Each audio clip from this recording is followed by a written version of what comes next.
மாணவர்களின் யோசனைகளை அறிவியல் படைப்புகளாக மாற்ற அரசு சார்பில் புதிய தளத்தை ஏற்படுத்தி தரப்படும் என்று பள்ளிக்கல்வித்துறை அமைச்சர் அன்பில் மகேஷ் பொய்யாமொழி தெரிவித்துள்ளார். சேலம் கொண்டலாம்பட்டி பகுதியில் டார்வின் அறிவியல் மன்றம் சார்பில் அறிவியலை கொண்டாடுவோம் என்ற நிகழ்ச்சி நடைபெற்றது. இதில் பள்ளிக்கல்வித்துறை அமைச்சர் அன்பில் மகேஷ் பொய்யாமொழி கலந்து கொண்டு பேசினார். மாணவர்களின் கண்டுபிடிப்புகளை உருவாக்குவது மட்டுமல்லாமல் அதற்கான காப்புரிமைகளை பெறுவதும் அவசியம் என்றார். மாணவர்களின் படைப்புகளை ஊக்குவிப்பதற்காக கடந்த ஆண்டிலிருந்து நிதி உதவி கொண்டு வந்திருப்பதாகவும் அமைச்சர் அன்பில் மகேஷ் கூறினார்.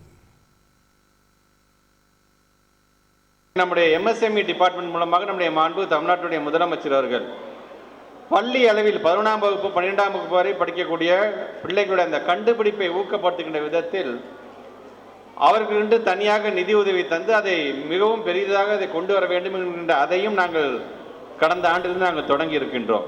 இலங்கை தமிழர் மறுவாழ்வு முகாமில் மேலும் 3500 வீடுகள் கட்டப்பட உள்ளதாக அமைச்சர் செஞ்சி மஸ்தான் தெரிவித்துள்ளார்.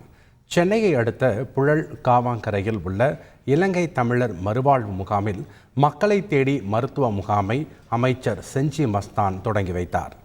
பின்னர் செய்தியாளர்களிடம் பேசிய அவர், தமிழ்நாடு முழுவதும் உள்ள 106 இலங்கை தமிழர் மறுவாழ்வு முகாமில் மருத்துவ முகாம் திட்டம் செயல்படுத்தப்படும் என்றார். ஏற்கனவே இலங்கை தமிழர் மறுவாழ்வு முகாமில் 7000 வீடுகள் கட்டப்பட்டு வருவதாகவும் மேலும் 3500 வீடுகள் கட்டப்படும் என்றும் அவர் தெரிவித்தார்.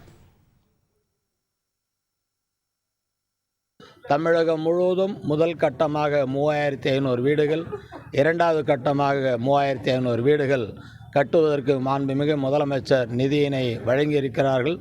முதல் கட்டம் வீடுகள் கட்டி முடிக்கப்பட்டு முதலமைச்சர் வேலூரில் திறந்து வைத்தார்கள்.